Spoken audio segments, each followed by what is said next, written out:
This conference will now be recorded. All right, let's do it. Okay, welcome everybody. It is Wednesday, September 30th, 2020 at 5:31 p.m. and this is a joint work session between the City of Toledo City Council and the Lincoln County Board of Commissioners. And I do see Commissioner Hunt here, and I think it's just him and I today. So him and I do make a quorum for the Lincoln County Board of Commissioners. And I will turn it over to Mayor Cross and let him do kind of a roll call or whatever their normal procedure is for calling their meeting to order. Normally I would call our meeting to order and then I would go through a roll call. And this one's really easy because the only person that's here is Councilor Kamikawa. So we do not have a quorum. So good thing we're not planning on conducting any business tonight. True, just kind of some stuff to discuss and maybe things to follow up on later. Exactly. So you guys had a pretty. Oh, we have Bill Dalby just showed up. Oh. Hi, Councilor Dalby. Can't hear you. Bill. Still can't hear you. Okay. Try that. I'm here. There we go. Yep, we hear you. Great. Welcome. Thank you. We're just getting started. So we have a pretty long list of things you guys wanted to talk about, and we had an hour to do that. There's a couple of other things, like I think an update from the sheriff that we took off the list because we just didn't think we'd be able to get to it. So we kind of encourage you either on things that we just didn't have time for tonight or on things that you want to get into more that we might have to move on to get to other things tonight that you kind of follow up at your own city council meetings. So first up is the Lincoln County Animal Shelter update, and I think Wayne's going to take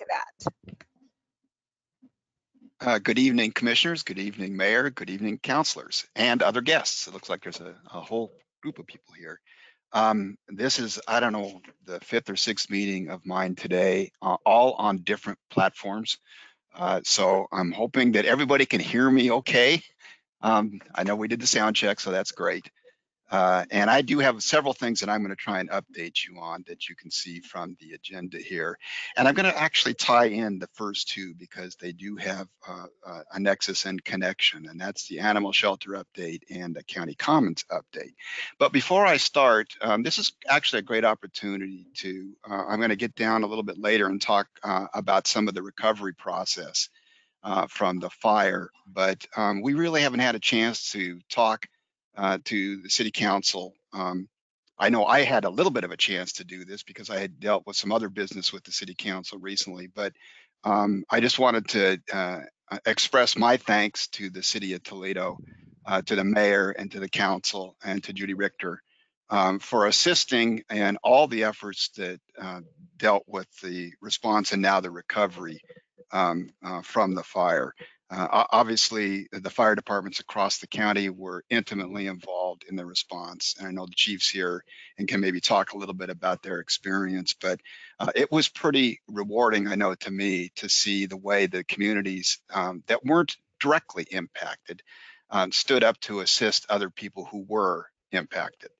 I got to telling a little bit of a joke here that said that we don't just look to the Red Cross, you know, to assist us, but we also look to the Rod Cross in terms of assistance. I felt like the city, the mayor, city manager, councilors, you kind of gave the keys to the city to the community at large out here in your response. Just an amazing response in terms of offering services, offering sites for people who needed immediate housing, offering donations, incredible numbers of donations as part of your response to what was going on there. So I just wanted to take that at the front end and give you my thanks for what you did publicly. So with that, I'm going to start off, and I don't know if you want to do this, Chair Jacobson. Do you want me to try and go through my list of updates and then take questions, or we can take questions on each one of these? What's your preference? I would say maybe let's go through the list and then do questions, and then we'll go through the next list. That's okay. Okay, so let me talk about the animal shelter first. And there is some information that the animal shelter has been front and center in the response to the fire. Actually, I think there was an article in today's paper that talked about some of the impacts and the recovery for animal populations and what the Lincoln County Animal Shelter did to assist people who were impacted by the fire and their livestock and pets too. But we, of course, in responding to the various crises, what seems one right after the other that we've been dealing with in the course of the last, well, actually 7 months or so, certain other projects have taken a little bit of a back seat and haven't moved forward as quickly as we wanted to. But we have been doing work on the animal shelter project. And I'm going to talk about that in the context of 3 different facets of that program. One is the planning that we're doing for eventually rebuilding the Lincoln County Animal Shelter. The second is the property that we've been looking at and where we're exploring options in terms of possible relocation of the animal shelter. And then the final, very important one is the financing for the project. And so towards the first end, and I see Assistant Counsel Jerry Herbage is on the call now too with us. We have actually been developing a request for proposals to get on the necessary planning, engineering, consulting services to design and develop the project itself. We have to do that really in 2 phases with the direction we're going here. The first will be a conceptual plan and design, and this is where we're going to make sure that we get input from staff, from stakeholders, from groups that have been providing services to animals, from the public, to help us with what is the kind of facility that we want to put together here. What are we going to do with the funds that we have available to actually develop the next iteration of a Lincoln County Animal Shelter? And what kinds of services are we going to provide with that? That has to be in enough detail. It's going to include footprints, description of amenities that we can use in a property acquisition phase. And it will serve as the preliminary design that will allow us to develop once the final location is secured to do a final design. The final design would be detailed drawings, the bid documents, and construction. And Jerry's been working on the boilerplate language for that, and we actually anticipate we're going to have that done here in the very near future. The second element of our update is on the property. As I think you're all probably aware, we've been looking at a site with the city of Newport, located out near the city of Newport airport. And that process really has, it's moving forward, but it has several components that we're going to do to examine this particular option. One is that I'm working with City Manager Spencer Niebel on a Memorandum of Understanding. And that is something that we'll present to the City Council in Newport, the Board of Commissioners, and to the Airport Committee, which is also involved in this, to talk about the property that we would like to utilize out there and the manner in which we'll utilize it. This would be, it is municipally owned property, and what we would do is enter into a long-term lease for the property. And that's part of the steps of what we do with this Memorandum of Understanding. That will then lead to our ability to develop an actual lease rate for the property. And at that point, we can finalize the boundaries that we'd be looking at for that particular site. And then the way that this is zoned in that particular area, it's going to require the application of a conditional use permit. So we've been discussing what that entails, what's necessary to make that application. At this point, the Airport Commission has really thrown open their arms. They welcome us wholeheartedly to move to that site. They think it's very compatible with their long-term plans, and they're just eager for us to see if we can't move forward. The property originally had a concern with the availability of water, but that was, once we got down to looking at the specifics of that, the city actually indicates that there is not a problem with that anymore, and there is adequate water service on that particular property. And so assuming that this is a site that's mutually acceptable to all the parties, then we can enter into a formal agreement and we can commence construction. So the final phase of the update is the financing. And that really includes two component parts to do the financing. The first is securing the property. And again, we would accomplish that through a long-term lease. And that's actually a cost because there's some additional utilization of that property the county will be looking at, that the county itself will be paying for, and not part of the overall funding that's provided for the capital costs or the operational costs, which come from the Animal Services District. So the capital costs, we have budgeted $2.5 million this fiscal year, which includes the professional services for this particular project.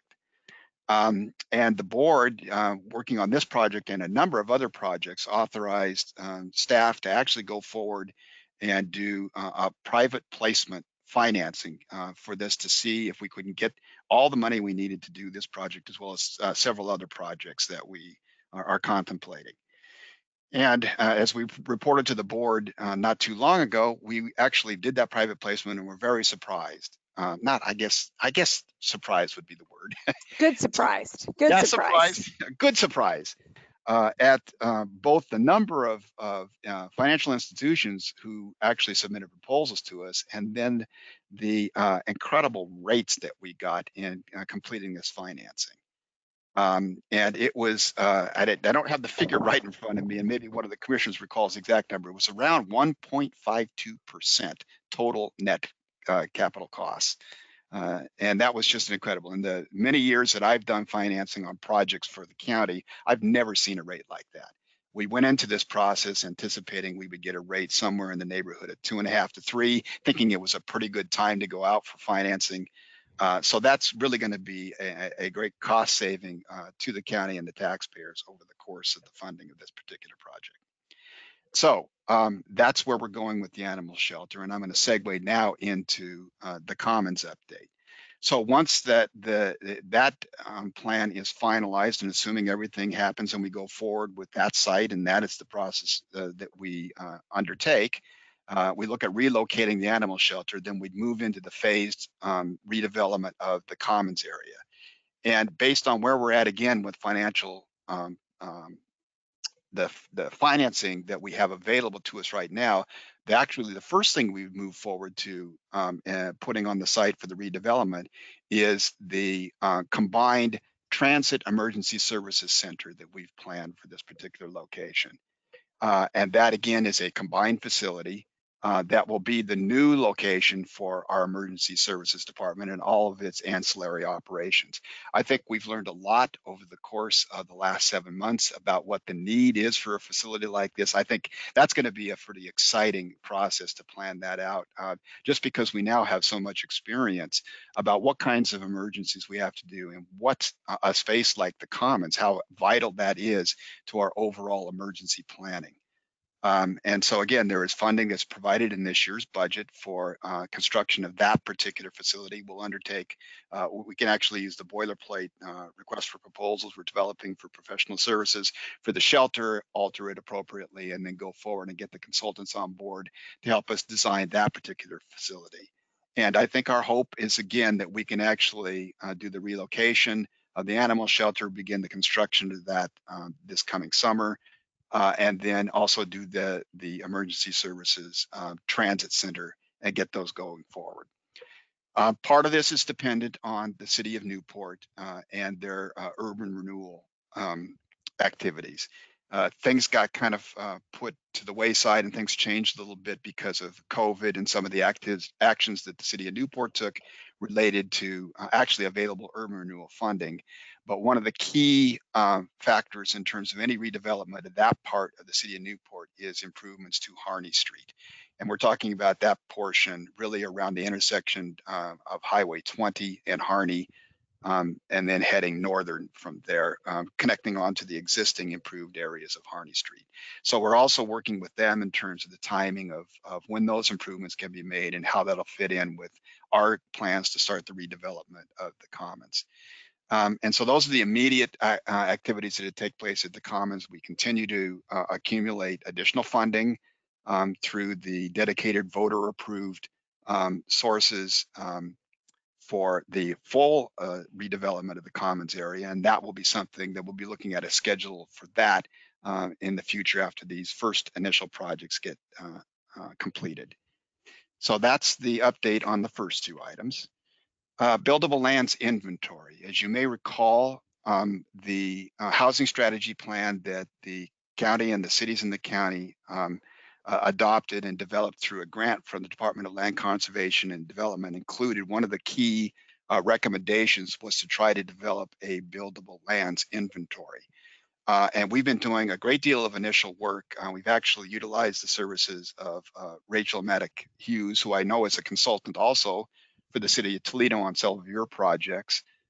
And she and I have been actually had a series of meetings with the Department of Land Conservation and Development and with the Lane County Council of Governments, Lane COG. Lane COG has a very, very robust geographic information system. And actually, from what we've examined and looked at, a very enviable buildable lands inventory process already in place for the jurisdictions in Lane COG. And so we've been looking at a proposal for them to do something similar for us and what that might cost and what that might entail. Interestingly enough, the typical buildable lands inventory, and one of the things we really don't want to do is to create a static document. Most jurisdictions, cities especially, develop these buildable lands inventories so they can justify expansion of urban growth boundaries. And that's really the purpose. So they become a point in time project, a data set that exists at one point in time, and then really is not a very usable tool for anything beyond that. And what we have been discussing with them is a concept of having actually an interactive, updatable buildable lands inventory, which they have not done completely. They were very excited to talk about that as really the next step and the next iteration of what a buildable lands inventory should look like. You know, and that would be, again, something when we're talking about buildable lands inventory, that would be something that would show constraints in areas of development, land use features such as parcels, ownership, zoning, overlaid with employment data, building footprints, photos, that kinds of stuff. It would show boundaries of the various jurisdictions. And again, we're looking at this as a county-wide project out here. And then for us, we think it's pretty important that we show infrastructure. We're able to show where there's sewer, where there's water, storms, roads, that kind of information. And so we would do something a little bit more robust than the normal buildable lands inventory to build out the data set. And then with our own GIS resources internally, both at the cities, at the various cities we have in the county and the county itself, we'd want to update that information on some kind of more regular basis. And so it'd be, and we're trying to figure out what's a good way we can do that, that we can use our existing professional services to do that without spending a whole bunch of money to maintain the system overall.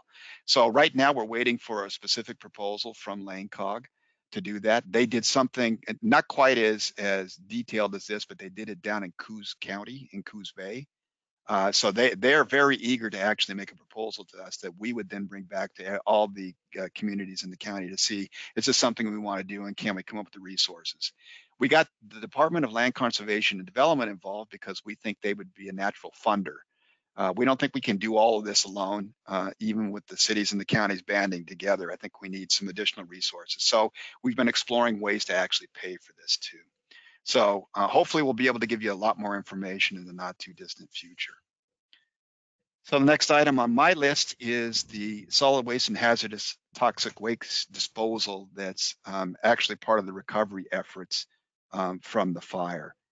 I think that given the amount of devastation and destruction that occurred, not just in Lincoln County and in the Otis area, but really throughout the state, this is an issue that really became front and center for the response from not just, again, Lincoln County, but many other counties across the state. And we were looking for some guidance from Oregon Emergency Management and from the state of Oregon, as well as FEMA, on how do we tackle this thing in a uniform and possibly economically feasible way, rather than each jurisdiction trying to deal with this particular issue on its own.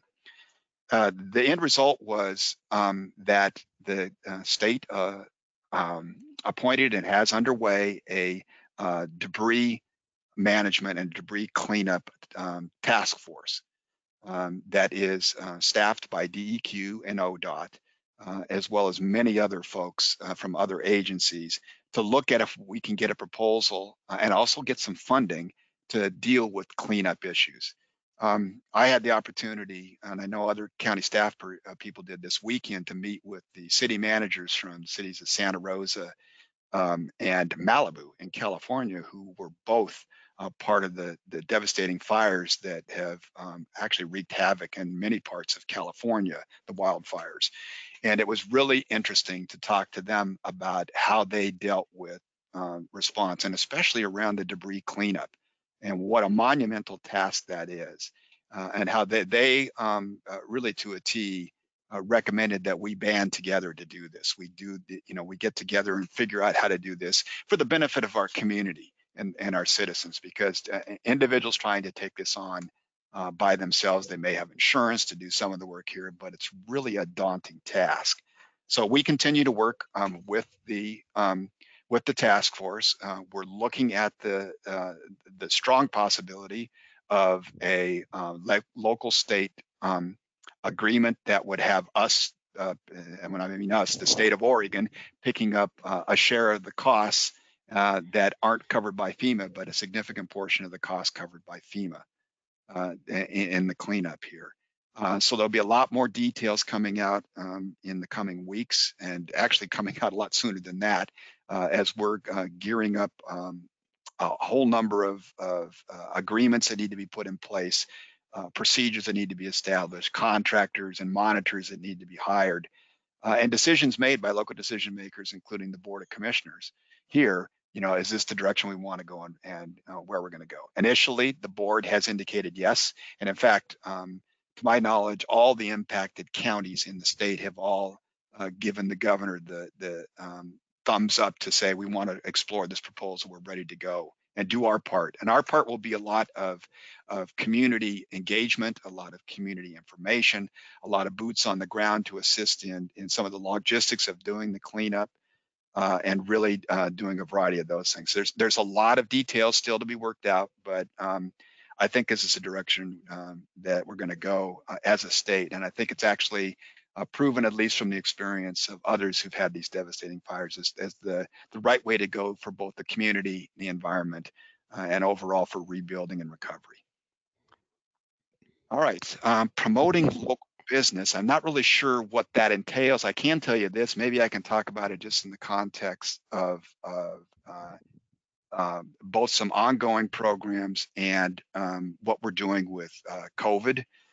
So one of the things that the Board of Commissioners has authorized, and we've been doing, is supporting local chambers of commerce. So we initially were providing money in the last several. We have actually have a 3-year agreement to provide support for smaller local chambers of commerce, including the one in Toledo, the one in Waldport, and the one in Depot Bay. And that provides basically some operational costs or operational funds for them to promote and support local businesses.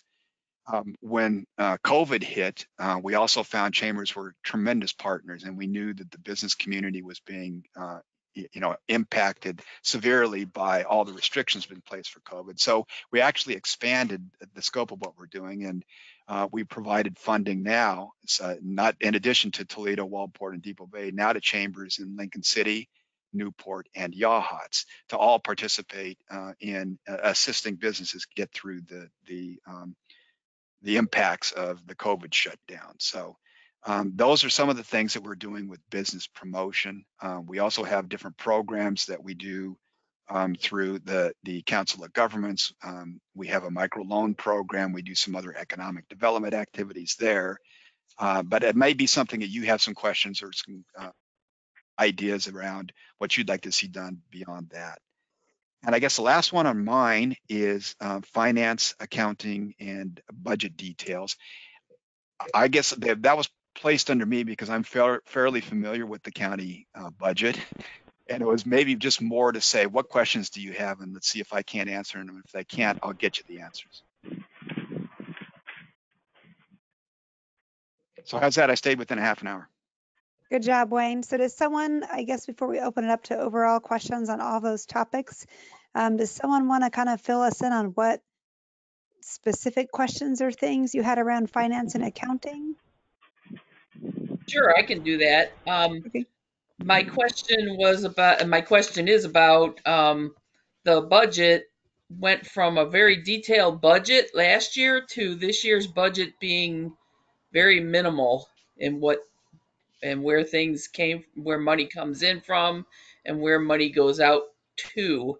And I'd like to know why that happened and if you're going to go back to the more detailed budget for next year.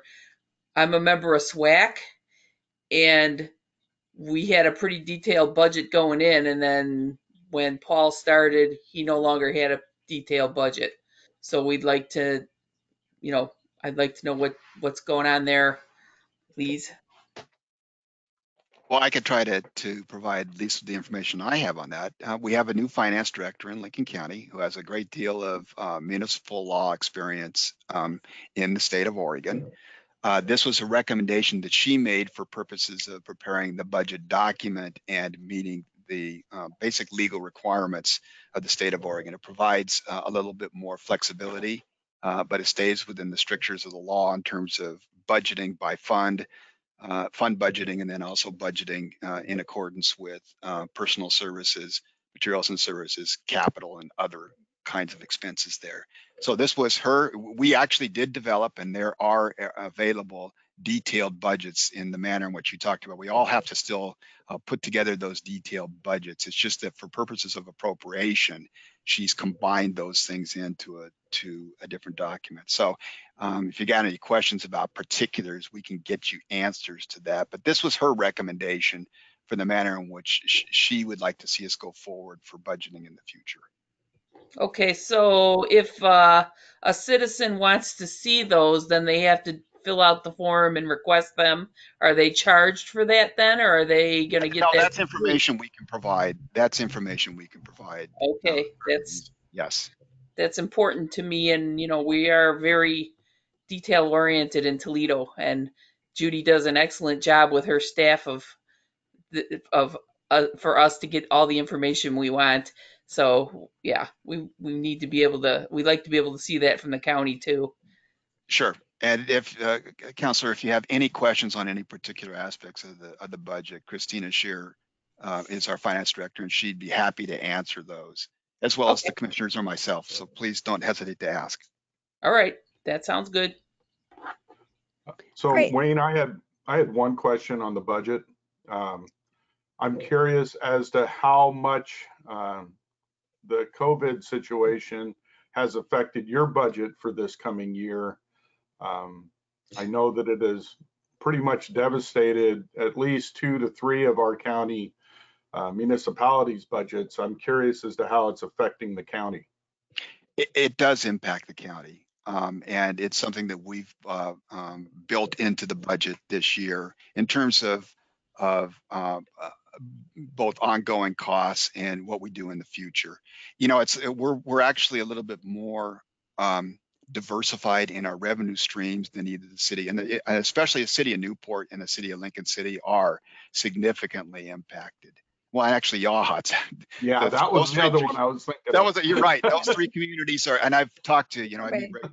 city managers, and we've talked quite a bit about the impacts, and we actually shared information in terms of what we were seeing.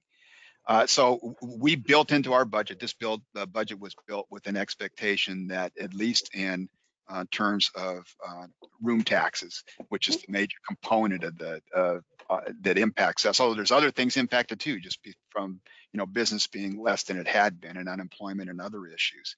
But the room taxes, we've built in a projected decrease in the amount of money we're going to receive and where that's allocated, and actually accommodated that already. But it's not as significant. It is significant. I'm not going to say it's not insignificant, because it is significant, but it is anticipated. Yeah, and this is Katie. I would just add that we've had to create some internal mechanisms to basically keep budget down. So we are letting positions, well, first of all, every position is being more scrutinized than I think it had been in the past. So every single position, even if it's a positions we've had for many, many years, has to be refilled because of retirement or whatever. Those are heavily scrutinized. And if it's decided they do need to be refilled, then it is a 6-month wait from when the person leaves that position, from when a new person can start, to try to capture the cost savings there, although not all the positions we're deciding to fill. So, as one of our biggest costs, to most cities as well is labor and personnel. That's one of the mechanisms we've put into place there. And also, oh, go ahead. Sorry, Mayor. Oh, I was just going to say, and I understand the pain that you have with that. My first go around in city government had to do that twice, and it was a difficult decisions to make. So I just wanted to find out how, for lack of a better word, how well your crystal ball was working, because the more I talk around the state, people are finding it to be a lot worse than they thought it was. And so I was kind of wondering where you thought the bubble had landed. Well, I can say this. I think that at this point, the reports we're getting from our finance director is we're pretty close to our projections. Although, we just finished up especially the room tax, we just finished up what it would normally be the quarter when you'd get the most taxes, obviously the summer season into the fall. And we don't yet have those taxes aren't yet collected. So we don't know specifically where we look, with those particular revenues. But so far, at least, from when we, the last quarter, I mean, we had the impacts from the last quarter of last year and the first quarter of this year, and we're pretty close to our projections, which were significantly lower. So are you open for the other topics that Wayne covered yet? Oh, I was just gonna say that. So go ahead. All right. First of all, I want to tip my hat to you, Wayne, and to the commissioners. I think handing off the solid waste and hazardous toxic waste disposal issue to the state is not just wise, but I think it's very prudent. One of the things that I would really stress to both you, I talked with Dick Anderson up in Lincoln City, and we need to impress upon the state that this is workforce housing and these people need to get into some sort of at least reasonable temporary shelter as soon as possible. But along with that, the need to keep scammers and to keep the those that would prey on people that are in this time of desperation, we've got to put up some sort of, I don't know, barriers, put protections in place, something, so that these people who have already lost everything don't lose anything else trying to claw back into a semblance of normalcy for their lives.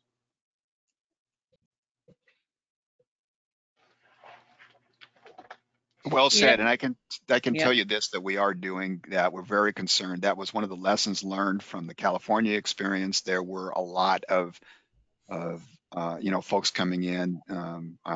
I don't know if I want to call them fly by night, but maybe it is, coming in to take advantage. It is, and take advantage of people who are, desperate. They're obviously are devastated by the losses they have, and they're looking for the cheapest and easiest way to resolve their issues and get back to their property, and that's not always turns out to be the cheapest and the easiest. Right. So. Yeah, and unfortunately, there's also a lot of scams that go along with this, with people saying they're FEMA, trying to provide assistance and that kind of stuff. So.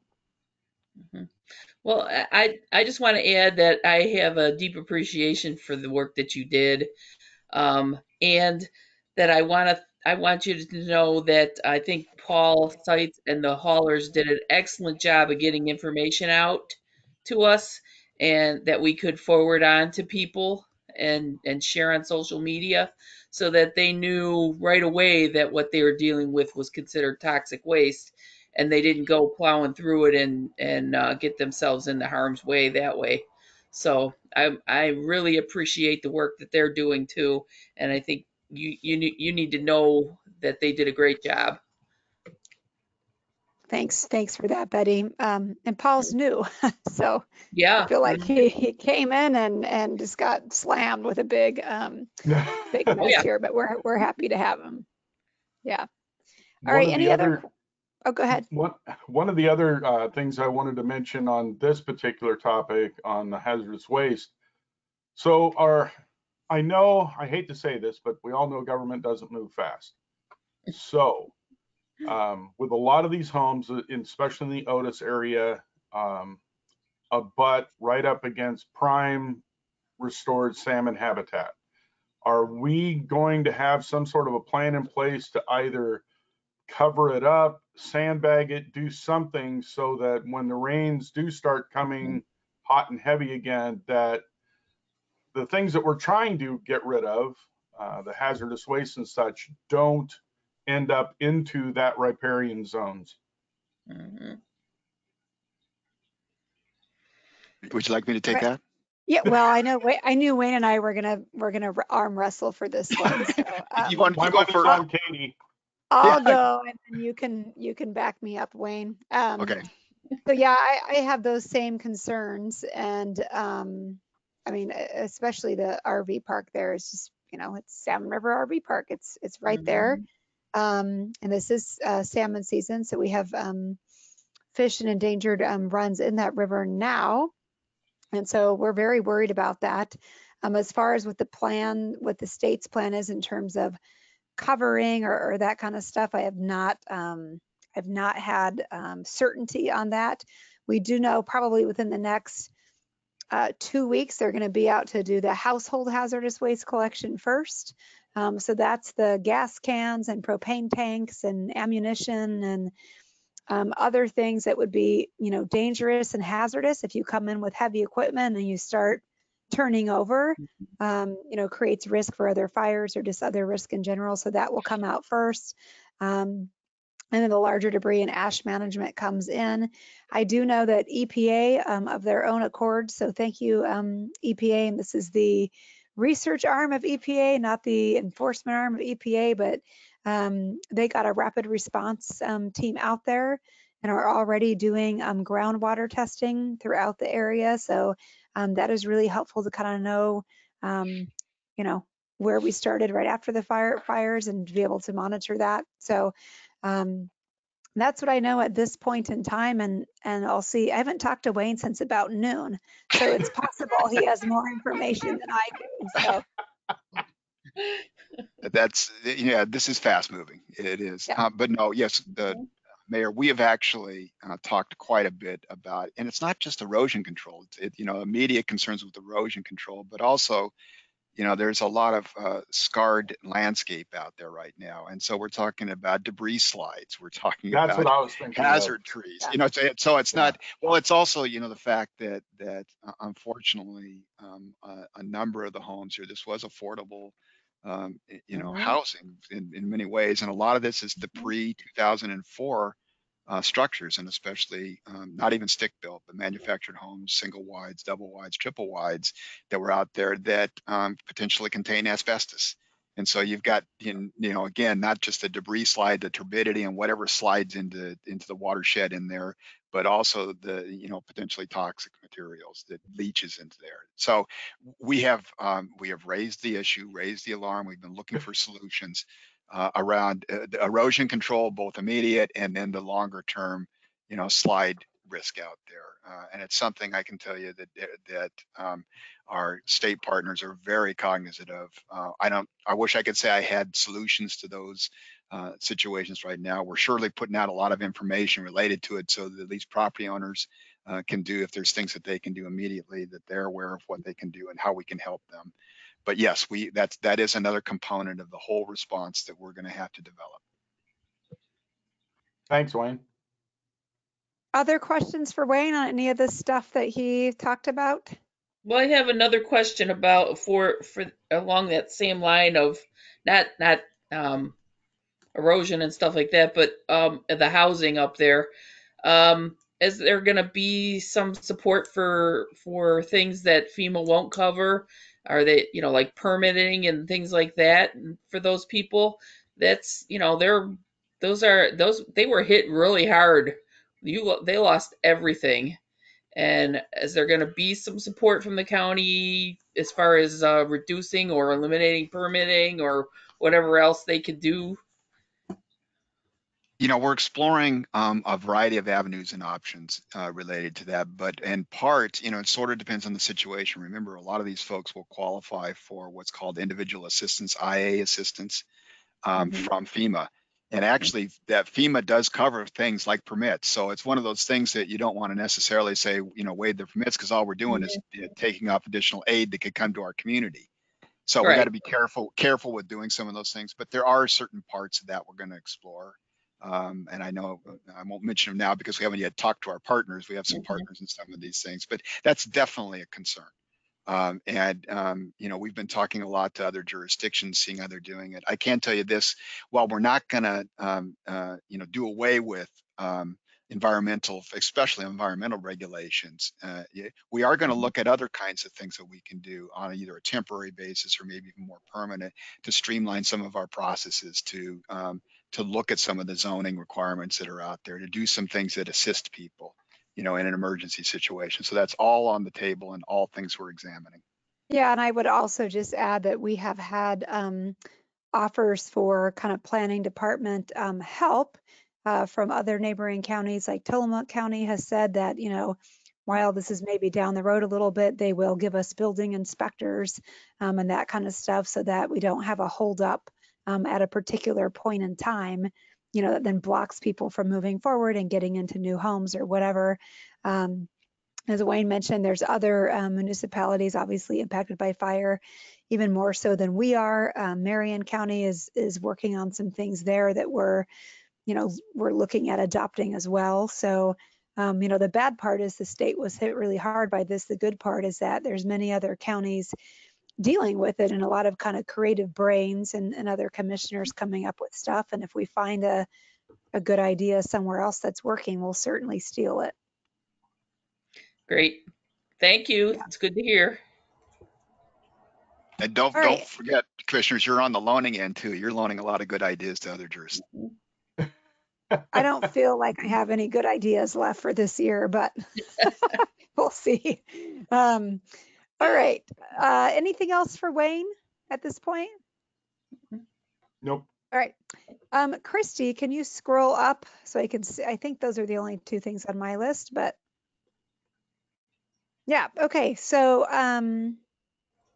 two things on my list here are OSU extension programs and the winter warming shelter. So I'll start with OSU extension. I think the note I had received was that people maybe weren't as familiar with OSU extension as being kind of a county-based program, and you just wanted to learn more about that. So I had sent to your city recorder kind of the brochure and impact statement from the Lincoln County Extension Office, which I asked them to send out to all of you, along with the contact information for Wiley Thompson, who is the regional director for OSU Extension, covering Lincoln, Tillamook, Coos, Curry, Clatsop, in Columbia counties.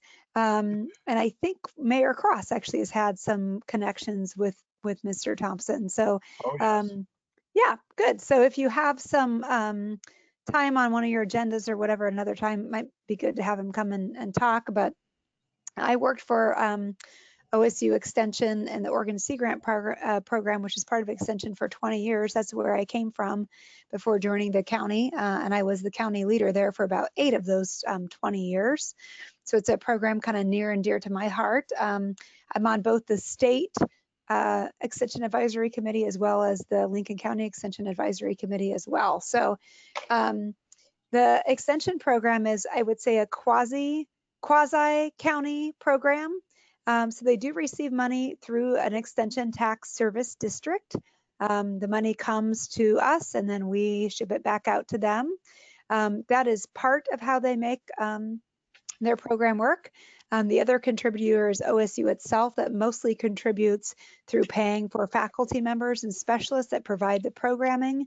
And then the local support really is for a lot of supplies, travel, certain positions like clerical staff, office managers, and sometimes cost matching for certain kinds of positions. All of the employees at OSU Extension are actually OSU employees, not county employees. So the current programs that OSU Extension is offering is Master Gardeners, and I think the comment I received was, that's the one we do know about. We don't know about any of the other ones. The Master Gardeners does have staff support, but it's mostly a volunteer based program focused on helping people, learn how to do home horticulture. The other one that people typically know about but don't associate with Extension is 4-H. So 4-H is an OSU Extension based program. So all of your 4-H clubs and activities and the fair part of, or the 4-H part of fair is Extension. Actually, all of the fair is Extension because they have a contract to do that for us as well, but that's unique to our county. We also have a small farms program. So working with small farms and agricultural operations within Lincoln County. A lot of workshop-based stuff. We actually contracted with them right before COVID to work on doing some research and focus groups and surveys for us with our agriculture community in Lincoln County, asking them what they need help with or advocacy for to better adapt to changing climate. Forestry program, there's actually a extension forester that covers 3 counties. They're based in Clatsop County, but they cover Clatsop, Tillamook, and Lincoln. And then SNAP Ed program, you're probably familiar with SNAP, which is Supplemental Nutrition Education Program, but there's also a SNAP Ed program, which is Supplemental Nutrition Education Program Education. So there are several faculty members working in Lincoln County that do that program. And it's basically working with low-income families and seniors on how to make food dollars stretch, how to eat nutritious foods, that sort of thing, how to actually cook. They're a real partnership-based program, all of Extension is, but they work a lot with schools and other nonprofits to basically be teaching people how to cook and how to cook cheaply and healthy. And then the last program, which is where I came from, was the Oregon Sea Grant program. And so we have Angie Dewar, who replaced me when I left. And that position is primarily focused on marine fisheries. So working directly with the commercial fishing community and other ocean users on resolving conflict and doing seafood education and those types of programs. So that's kind of Extension in a nutshell. And like I said, I had sent your city recorder more information about them and contact information for Wiley if you wanted to reach out to him. I will just kind of jump into warming shelters and then you guys can ask me questions about either. So winter warming shelter, let me get to those notes here. So because of COVID, FEMA allowed municipalities to apply for what they call FEMA non-congregate housing dollars. In a typical emergency, you can congregate people together, like in a school gym or what have you. Well, because of COVID, that's not a good model. We certainly had to do some of that during wildfires, but that's not something we want to be doing while we're in a pandemic. So we applied for those dollars early on in the pandemic and have received approval to use those. At this point, those FEMA non-congregate housing dollars goes through December 31st, 2020. There is talk at the federal level of that being extended, but we don't know if that will actually happen or not. So since about March, the county began hoteling people, basically to get them off the streets, to not put them in congregate shelters, and frankly, to get them away from each other so that we weren't spreading illness. Originally, we just used general fund dollars to do that until we were able to apply for this FEMA non-congregate housing. So we have had people in hotel rooms the entire time of the pandemic.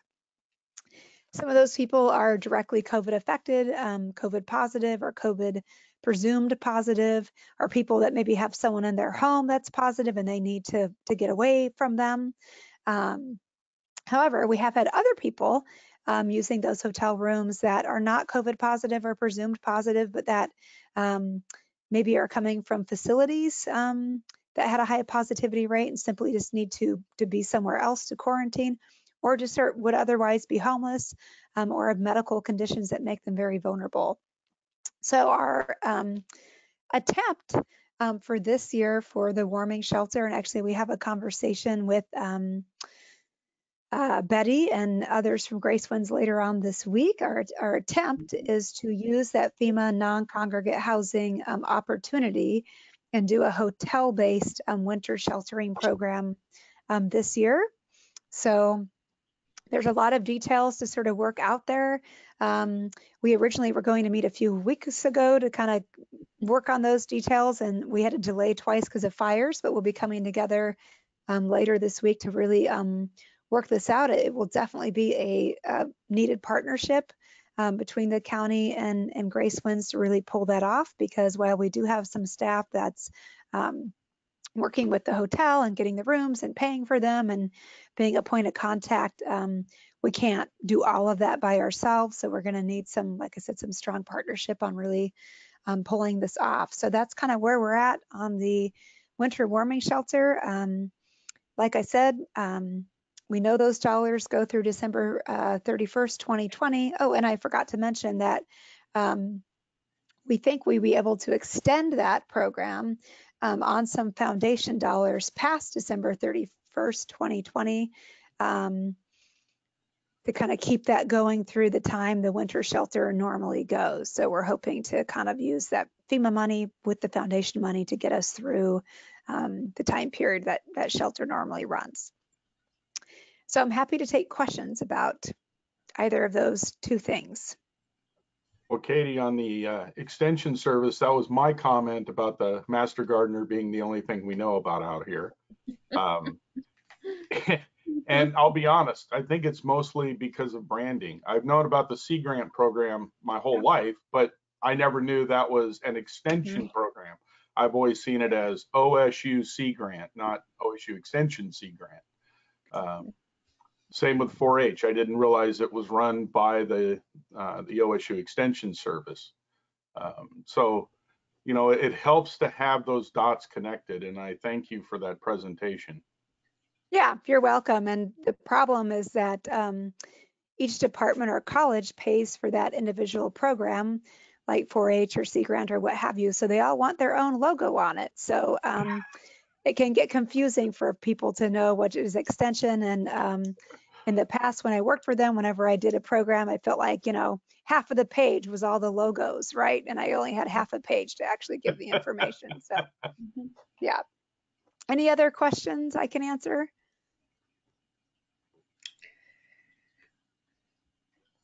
Okay, well then. I just want to say that on the that I was surprised about small farms, the small farm program. I had never heard that it was here in Lincoln County. I knew there was a forestry program, and I knew about some of the rest of them, but I didn't know about small farms, and I think that's great. I have a lot of friends that are small farmers, so so I'm hoping they're taking advantage of that program, because I know Extension does a great job with all of their programs. Yeah, and that faculty member, Pammy Monette is her name, and she is a split. So she does both master gardeners and small farms and a little bit of forestry. So she's kind of a catch-all, but she is doing small farm programming. So yeah. All right, we're coming down to the wire. I don't think we're going to make our 6:30 deadline here, but hopefully we'll be close. So I'm going to turn it over to Cheryl Fisher, our Behavioral Health Deputy Director, and Rebecca McBee Wilson, the Lincoln Community Health Center Director. And we just know that you wanted to talk about public health. So I don't know, Cheryl and Rebecca, is there something you wanted to kick off with, or do you just want to find out what exactly they wanted to know first? It would be helpful to know what people would like to know. Okay, so maybe we'll just jump off with the discussion. Does someone want to kind of jump in with what it is they were curious about? Well, one of the questions that I had in the realm of mental health is, how much money would it take for us to get to, or I should say, get back to the era of when, if we were dealing, say, with a domestic situation or an unstable person situation, that we would be able to call, our police officers would be able to call and have a mental health person, advisor, however you want to term it, on scene with them. In speaking with my police chief and with others, that is something that is desperately needed when it comes to those type of situations where the skill set of a police officer is not exactly meshed with the needs of the mental health patient, as it were.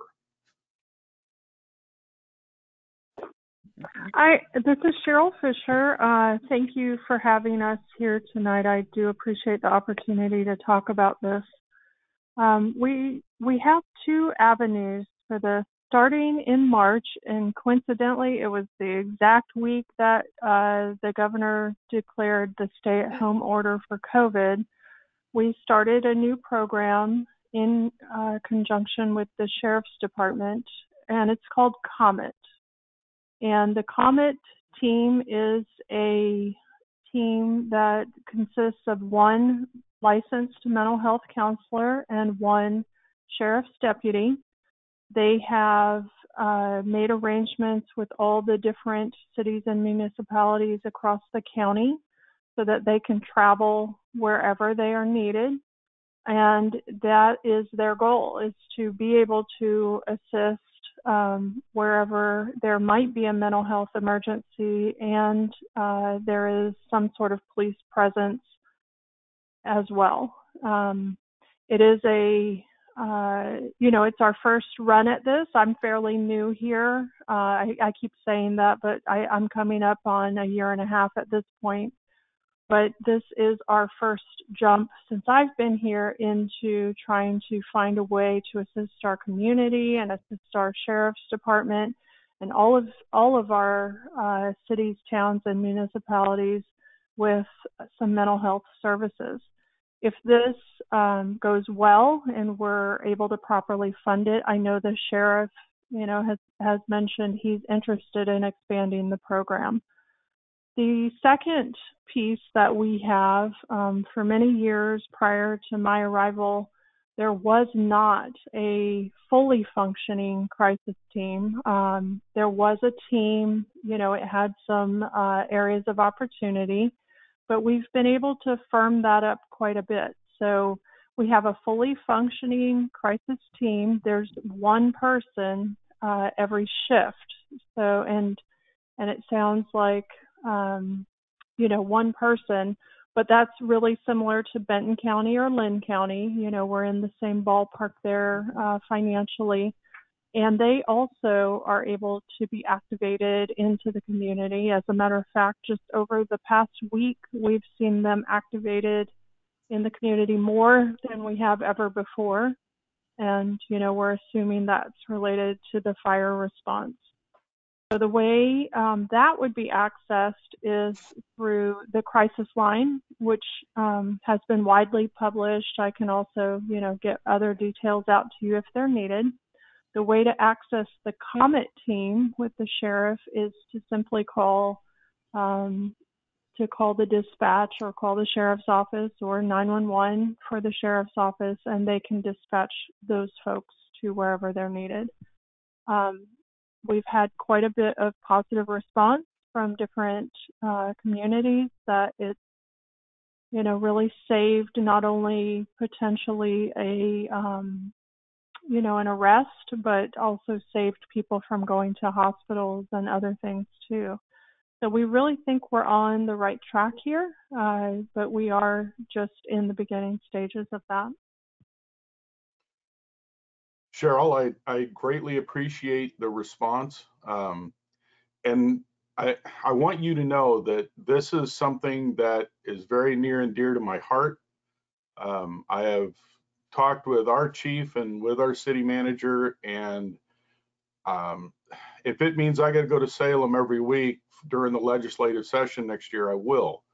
But we need more money in mental health.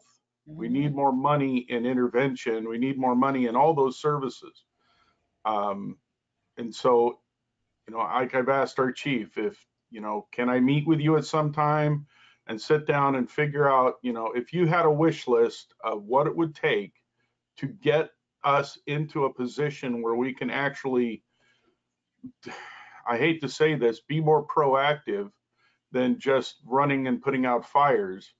I would be all for it. And hopefully, I'm turning to the experts because I don't have the answers for this. I just know it's something that our people need desperately. So I appreciate that support so much. I can tell you we're in a much better shape than we were a year ago. I know it may not always feel that way. I agree with you 100%. It's never enough. It's never enough. And when you were asking the commissioners about the budget, I almost chimed in because we are facing the same issues. We are not funded through the county funds, the county general funds, but much of our funding does come through, the legislature, through the Oregon Health Authority, and they are projecting significant cuts. We don't know yet, of course. We haven't had those sessions yet, but it is worrisome. It is worrisome for all of us. And any, whether you go in person or you send letters or you just let them know that, especially for our small communities, any type of a cut is gonna hurt our people. And the bigger cities and counties can absorb more. It's still going to hurt everybody, though. But right. Our little places, what seems like a small cut to them is extremely damaging to a small county like ours.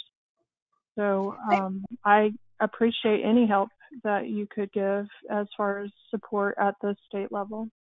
I might make a suggestion, Cheryl. Maybe if you and Mayor Cross could follow up together via email, Sure. Later on, and if you could maybe give him some, numbers and how many people we're trying to serve and, those kinds of situations. Maybe I know we have some really nice stories from the comment team and stuff, of course, keeping people's identity protected. But I think, that stuff I think is always the best cannon fodder for advocacy. And I always agree with Cheryl that we absolutely could use all the help and advocacy on that as we can. And I think it's really powerful for not just the agency that holds those positions to say, give us more money, but I think it's powerful for our partners and our cities and others to say that as well. So maybe you can kind of help Mayor Cross, get a good package together to be effective in that. I agree. I think that's a great idea, and I'm happy to do that. Thanks. Thank you, Katie. Yeah. I want to put it out there for Rebecca too. If there's some things that we can do to advocate for you guys to get more money too on your side, by all means, let us know. We will do what we can. We know how important it is and how hard it is to maintain our funding and get the things we need in a county, a rural county. So we are here to help you guys too if you need it. Thank you very much. Thank you. And Any please other? feel free go ahead. feel free to reach out to me at any time, even if it's just a quick call, hey, we have this idea, or we came across this. I want to be very accessible and available to everybody. It's been pretty hectic the last especially the last few weeks, but we're starting to come up for air a little bit, and never hesitate to reach out if you have questions, concerns, or just ideas. We definitely welcome that. And I'm going to go ahead and put Cheryl's email address in the chat box. That would be great. And then everyone has it. Perfect. I'm SS, which is unusual. Yeah, I just had to look. I just had to look you up in my email. All right, ssfisher@co.lincoln.or. Oops.us. There we go. It's in the chat, so everyone kind of has it there. So. Thank you. All right. Well, Anything else from anybody before we adjourn? I just want to say that, this is not my first time at having one of these meetings. This is the first time I've had one of these via Zoom. But I really appreciate these meetings that we can have with the county commissioners. I know that it looked like a really long list. Well, Christy sent us a long list to choose from, so you opened up our options. And when you give us all these options, we're going to take every one of them we can get. So I'm sorry that a lot of our counselors weren't here for this. I think it was a very productive discussion. I think that, in the future, picking up the phone and giving each other a call, I think is a good thing. So, at least for me, I can't speak for my whole council, but, pick up the phone, send me if you have my phone number, text me, call me, send me an email, whatever. Because as it was said earlier, we got to work in this together. And I think the one thing that has come out of COVID is that we're doing more things together and fewer things in our own little backyards. So for me, I appreciate the chance to see all of you. And Doug, I want to say that it was a pleasure seeing you on the meeting today at noon. You sounded very robust today, so it was a good day. I do have one question. I have one question or one comment. I don't know how we're going to address this or if we even can. I've heard from quite a few people, and I know from my own experience during the fires, communication as far as our radio stations was very poor. There was nothing. I mean, we have radio stations that say they are emergency broadcast radio stations, and they were still programming with their regular syndicated shows. They weren't cutting in with any kind of details on things that we needed to know. We weren't getting the information, and I know it was very frustrating for the people up in Lincoln City in particular. But we all need to know too, if the winds had shifted, we could have all been in a lot more serious danger than we were, and we would have needed to know right then that we needed to get out. So I think we need to figure out a way that we can do a better job at covering those things. It's critical. That's a critical issue. I would agree with you. And there's been some other people that have brought this up as well, and we had damage to some of those lines. We had damage to our own radio towers that was making it difficult for the sheriff's office even to communicate with each other. So I know there is a councilman from Lincoln City that's kind of putting together a package, for lack of a better word, of how you could create some resiliency and duplication potentially, so that so I've kind of asked him to take the lead on that and bring it back to us.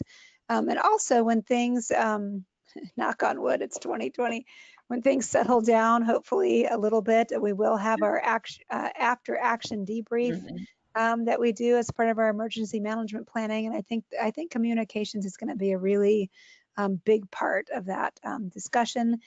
I will say we did do something right, because with 0 fatalities, obviously the door-to-door, type situation worked, but that doesn't mean there's not some serious room for improvement there.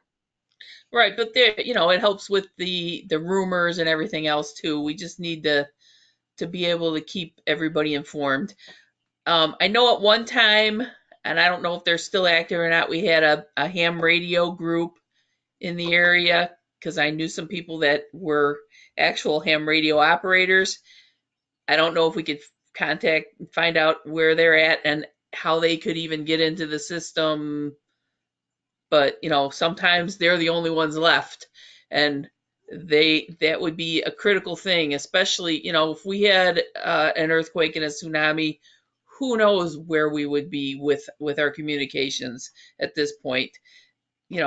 Our cell phone towers may not be standing, so we need to think of every contingency that we can and figure out how we can make this happen. So, agreed.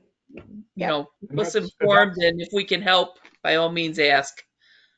Thanks, And Betty. that's the one thing that has to come out of this, is that we learn, that we come out of this with, instead of having to reinvent the wheel every time we have a disaster or a crisis or whatever word you want to attach to it, that at least the basics, we know what we're doing. We may have to fine tune it to fit the certain crisis, but the basics, the communication, the logistics, how we get from point A to point B is taken care of. And it's just break the seal and go. Yep, agreed. Like I said, that will be a large part of kind of our after action debrief. I say debrief, but I think it's going to be more debriefings probably. So, all right. Well, with that, I'm going to go ahead and adjourn. Thanks, everybody. Really nice to see your faces and connect with everybody. And feel free to stay connected. I put Cheryl's email address, my own, and Doug's all in the chat. And it looks like Mayor Cross has done the same. So, thanks, everybody. Thank you. Thank you, Katie. Bye. Thank you. Nice to Good meet you night. all that I haven't met before.